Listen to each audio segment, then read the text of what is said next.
नमस्कार मित्रों, मैं हिमांशु वर्मा आप सभी का स्वागत करता हूं अपने YouTube चैनल पॉलिटेक्निक क्लासेस में। मित्रों, जैसा कि आप सभी लोग जानते हैं, मैं आपको हाईवे इंजीनियरिंग पढ़ा रहा हूं। हाईवे इंजीनियरिंग में मैं आपको हिल रोड पढ़ा चुका था। आज मैं आपको रोड ड्रेनेज के बारे में बताऊंगा, उसके MCQs पर बताऊंगा। एक बात मैं यहाँ पर बताना चाहता हूँ कि रोड ड्रेनेज में जो आपके ऑब्जेक्टिव क्वेश्चंस बने हैं उनकी संख्या जो है वो कम है, क्योंकि चैप्टर जो है बहुत छोटा है। इसको ध्यान में रखते हुए मैंने जो आगे के 2 चैप्टर हैं उनको एक में कंबाइंड करके, एक आपका रोड मेंटेनेंस का चैप्टर है और एक आपका इक्विपमेंट्स का चैप्टर है, और उसके बाद हाईवे ख़त्म हो जाएगी। तो मोस्ट प्रोबेबली आप ये मान के चलिए कि कल मैं आपको उन दोनों चैप्टर का कंबाइंड ऑब्जेक्टिव दे दूंगा, जिससे हाईवे इंजीनियरिंग ख़त्म हो जाएगी।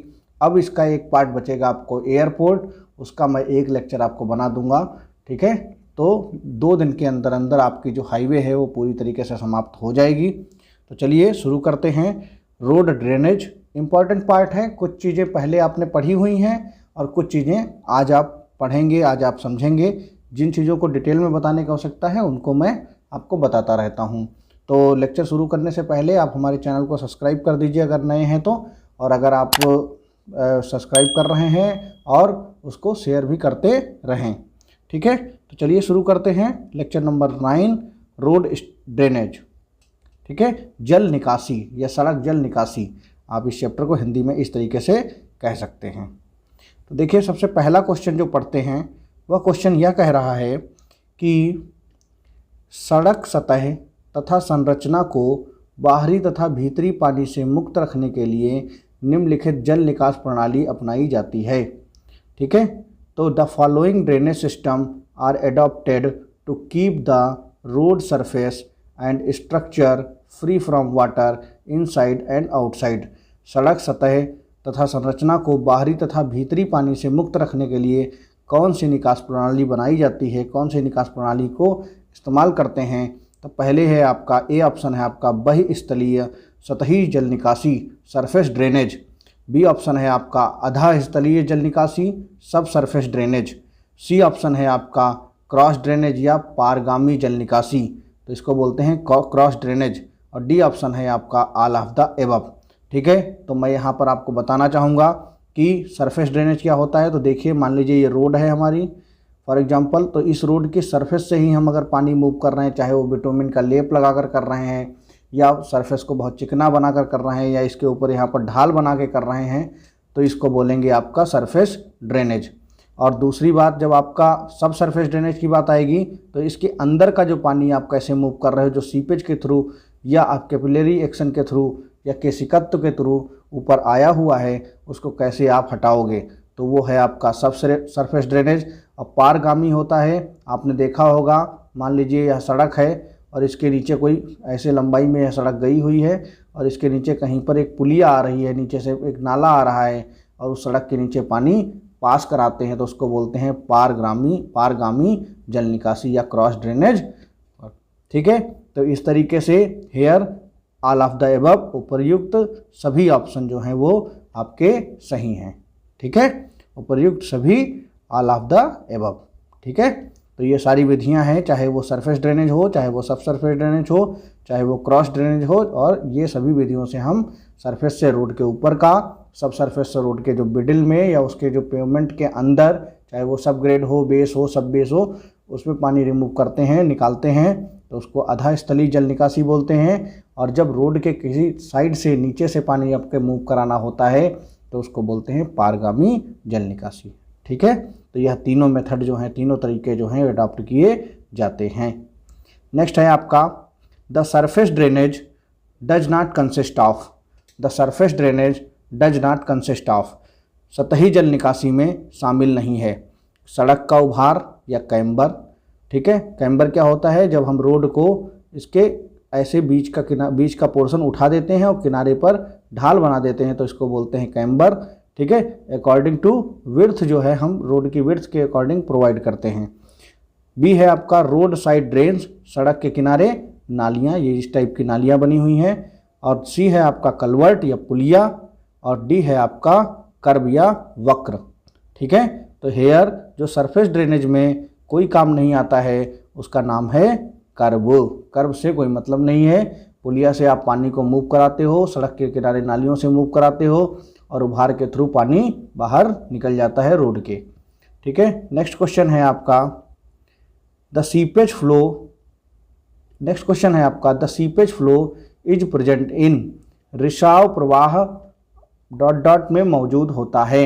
रिसाव क्या होता है? तो देखिए रिसाव को हम समझते हैं, मान लीजिए एक सॉइल का ये पार्टिकल है, ठीक है, यहाँ पर आप खड़े हुए हैं, मान लीजिए यहाँ पर मैं खड़ा हूँ इस तरीके से और यहाँ एक दूसरा पर्सन खड़ा हुआ है। आप इसको एज्यूम कीजिएगा, अब इस पर्सन ने इस पे जो है पानी फेंका, पानी डाला, पानी धीरे धीरे रिस रिस कर यहाँ पर बाहर आने लगा या यहाँ पर इसको सरफेस गीली महसूस होने लगी, तो इसको बोलेंगे, क्या बोलेंगे? सीपेज फ्लो बोलेंगे, सरफेस रिसाव बोलेंगे।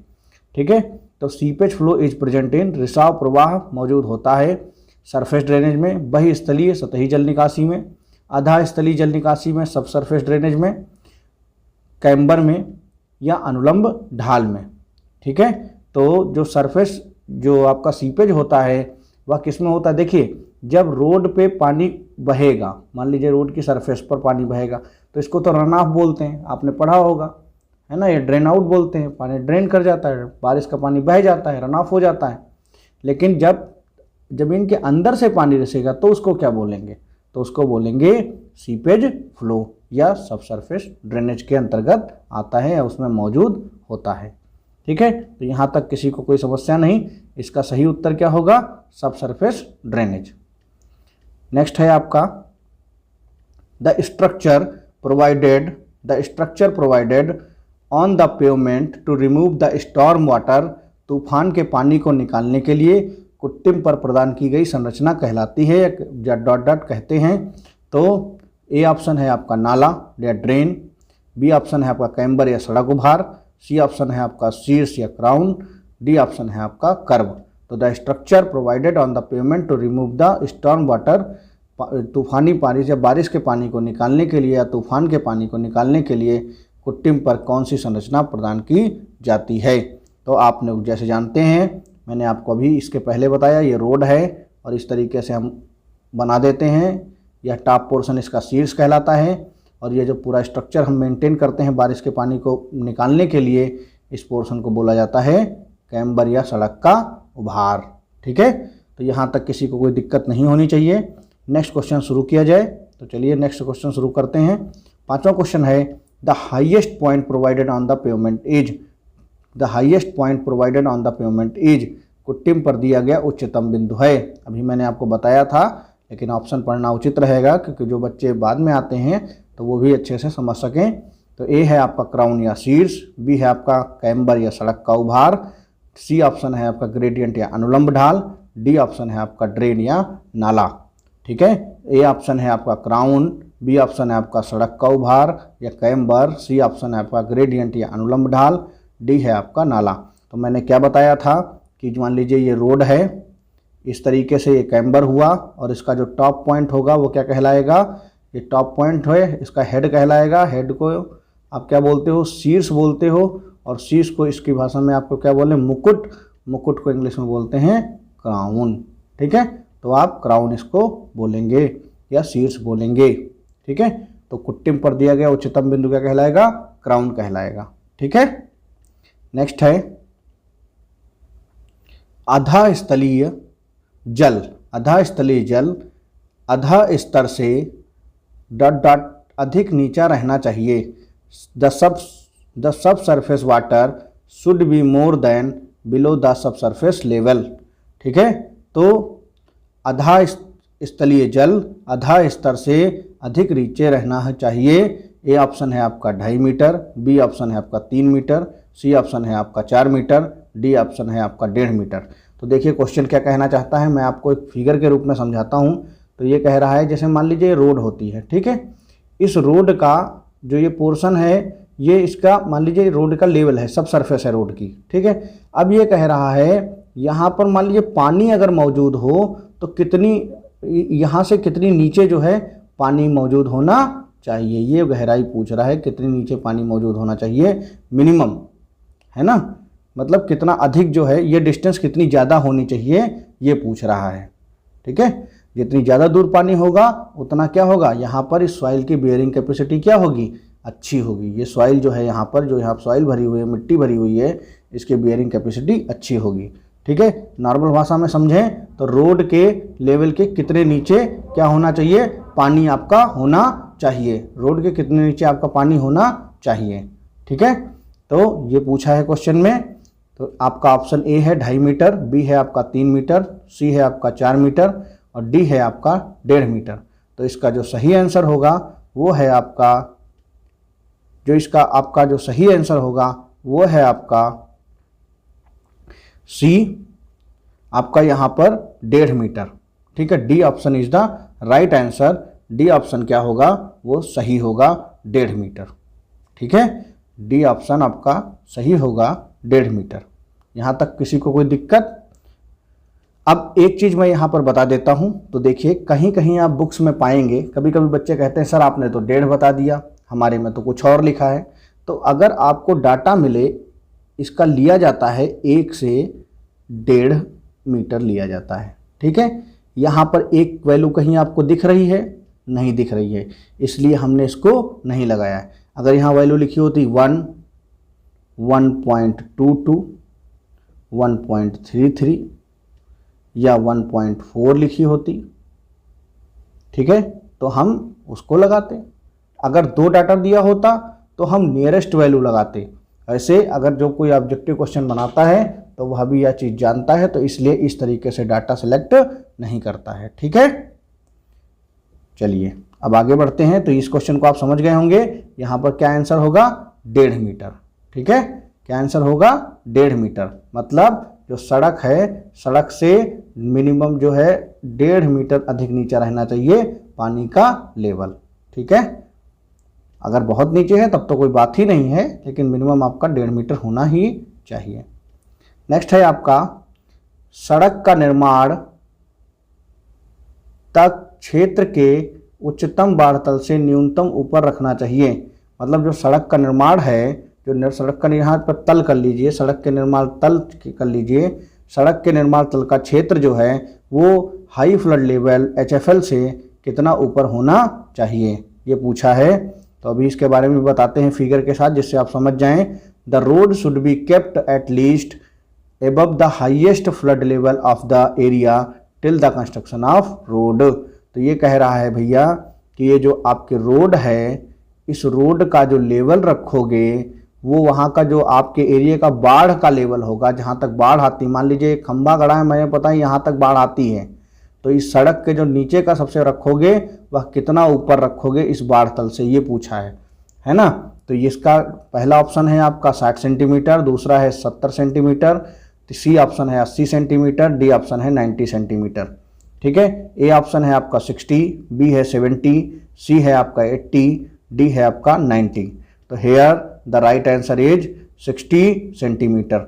यहाँ पर भी मैं बता दूँ, यहाँ पर एक डाटा आपको वही मिलेगा, वो होगा आपका 45 से 45 से आपका होगा 60 सेंटीमीटर तक। तो अगर यहाँ पर कहीं 45 मिल जाए, 50 मिल जाए, इस तरीके से डाटा मिल जाए तो आप यहाँ लगा सकते हैं।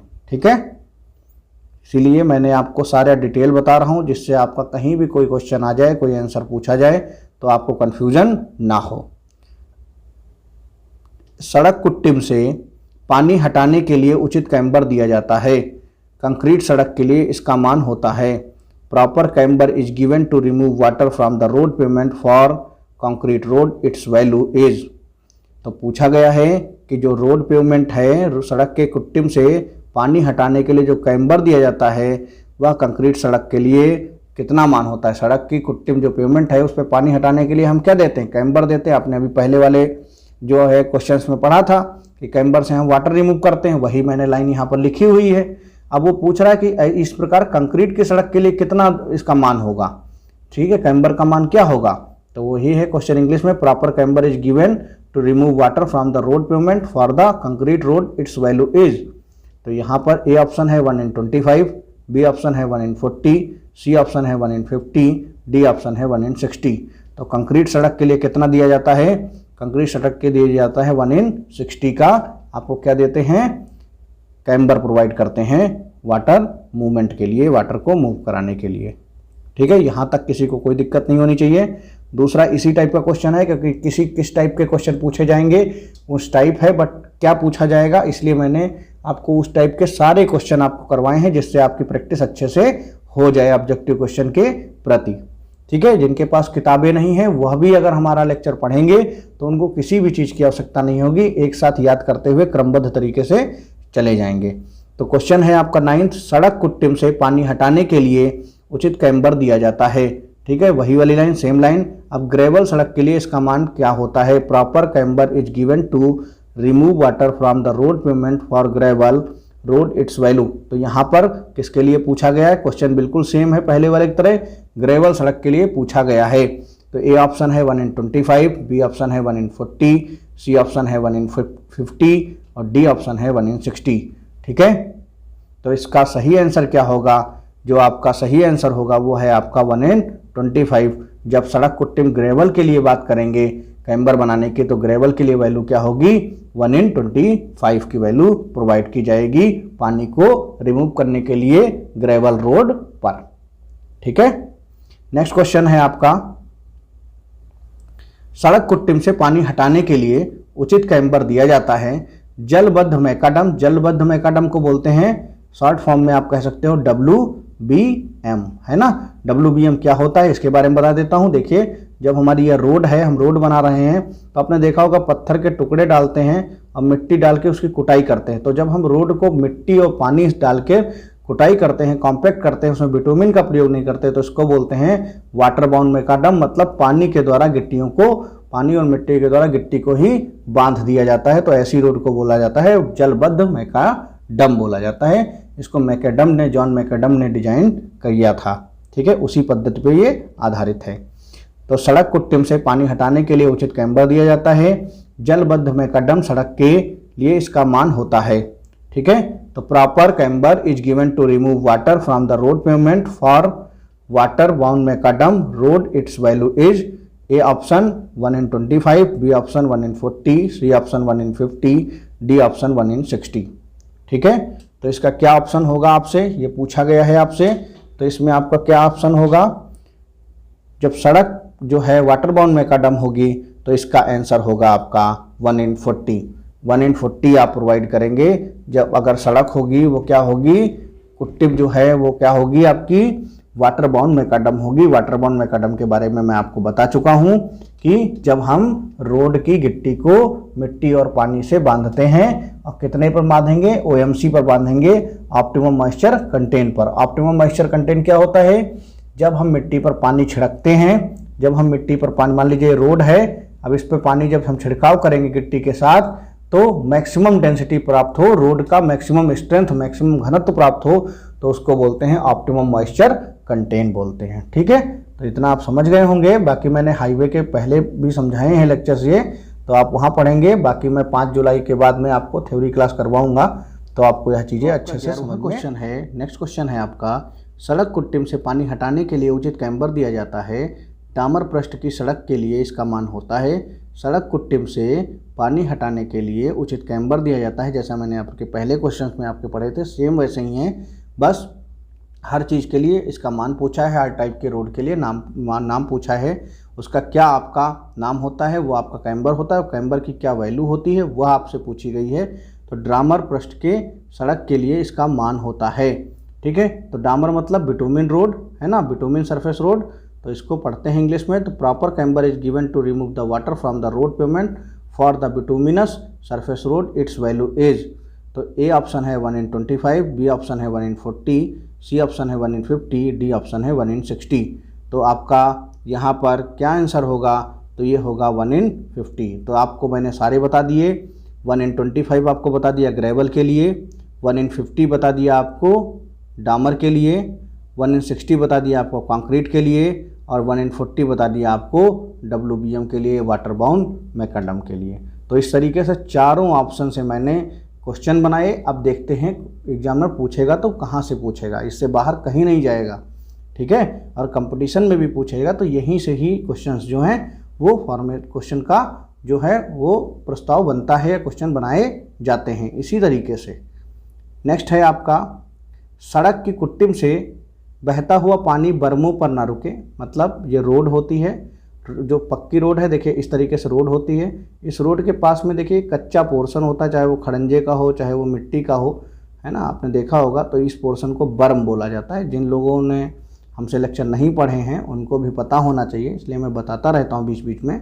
तो बर्मों पर न रुके मतलब पानी यहाँ से बहे और पता चला बर्म पे रुक गया तो फिर फ़ायदा क्या, आपको रोड को तोड़ देगा, वो बहा ले जाएगा, रोड को ख़राब कर देगा। तो ऐसा नहीं होना चाहिए। तो बर्मों पर न रुके, इसके लिए बर्मों को डॉट डॉट डॉट की बाहर की ओर ढाल प्रदान की जाती है। मतलब बर्मों पर क्या करते हैं, साइड में ढाल प्रदान करते हैं बर्म पर। तो वह कितनी प्रदान करते हैं यह पूछा है।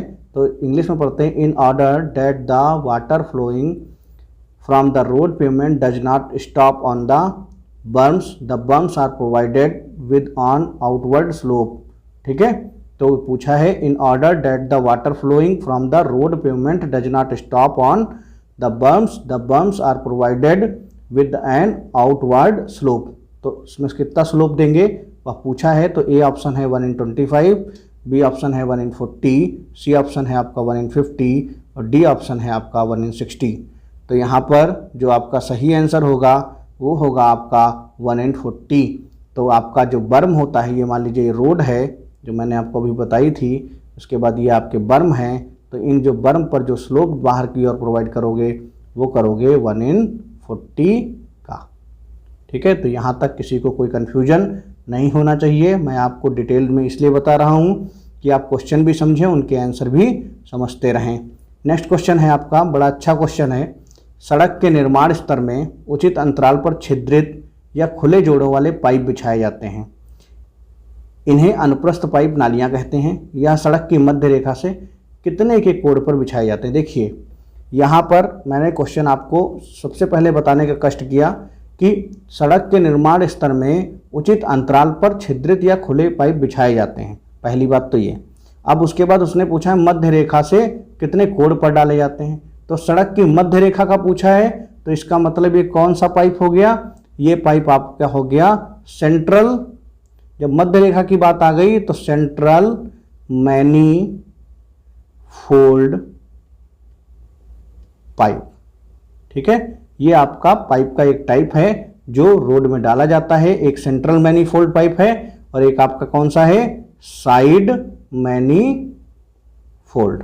ठीक है, साइड मैनीफोल्ड पाइप है, एक यह पड़ता है। ठीक है, तो दो टाइप के पाइप पड़ते हैं रोड पे। मान लीजिए भाई कोई रोड है, ये है रोड, तो या तो पाइप यहाँ सेंटर में इसके नीचे मतलब ग्राउंड के अंदर नीचे डाल दो।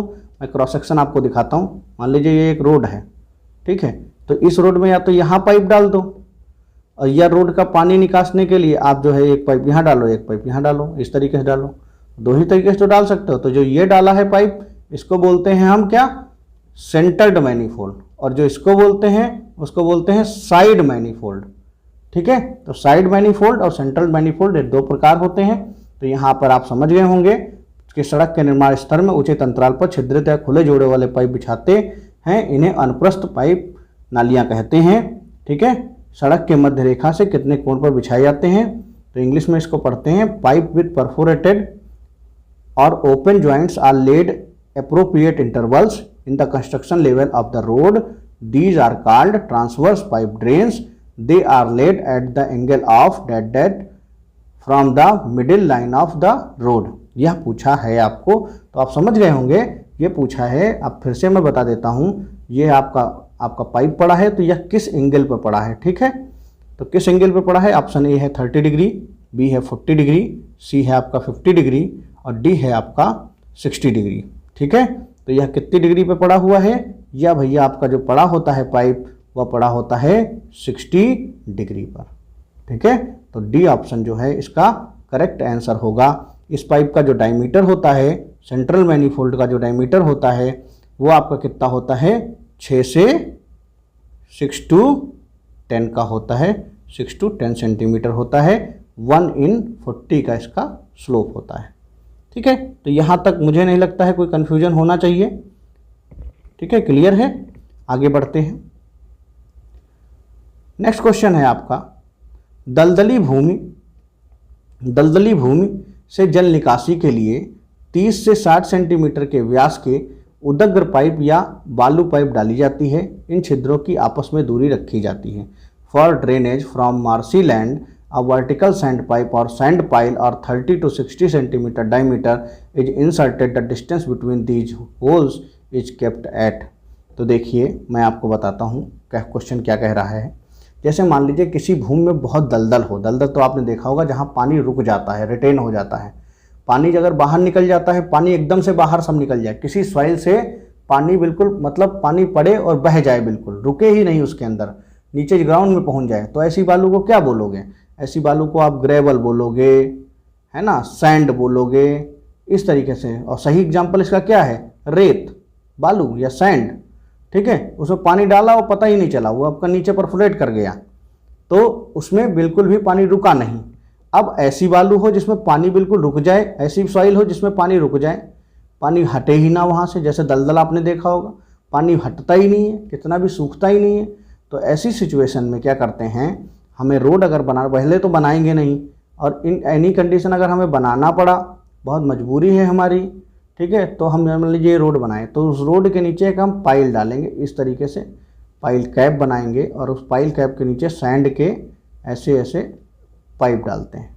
तो इनको सैंड पाइप या सैंड पाइल बोलते हैं। इनमें बालू भरी होती है, और फिर पानी जब इस पर लोड पड़ता है तो पानी सीपेज के थ्रू इसमें बालू में आता है। अब बालू की एक प्रॉपर्टी है कि पानी तुरंत जो है ग्राउंड के नीचे परफोरेट कर देती है, ग्राउंड के नीचे पहुंचा देती है। तो इस प्रकार दलदल का पानी भी ग्राउंड में पहुंच जाता है। जो दलदल पानी देना नहीं चाह रहा था, अब वो सैंड के थ्रू होकर निकल जाएगा।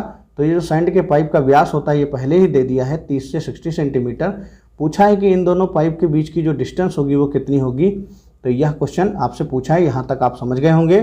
तो आपका जो व्यास होता है वो कितना होता है वो मैं बताता हूँ। ए ऑप्शन है आपका 8 मीटर से 10 मीटर, बी ऑप्शन है 6 से 8 मीटर, सी ऑप्शन है 3 से 5 मीटर, डी ऑप्शन है 1 से 2 मीटर। ठीक है, तो यहाँ सही आंसर आपका क्या होगा? 3 से 5 मीटर। मतलब जो ये आपका इस तरीके से जो आपने सैंड पाइप या सैंड पाइल बनाए थे, तो उनका डायमीटर क्या था? 30 टू 60 सेंटीमीटर। और अब इनको कितनी दूरी पर डालोगे? 3 मीटर से 5 मीटर की डिस्टेंस पर आप जो है ये डालोगे पाइप।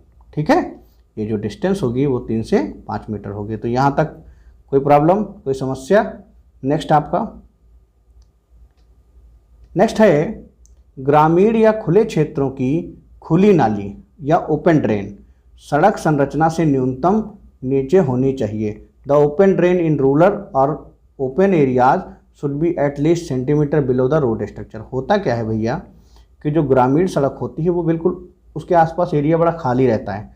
तो पूछ रहे हैं कि इस ग्रामीण एरिया की जो नाली आप बनाओगे साइड में, ऐसे ड्रेन जो बनाते हो, वह ड्रेन इसके लेवल से कितना नीचे होनी चाहिए, ये पूछा है क्वेश्चन।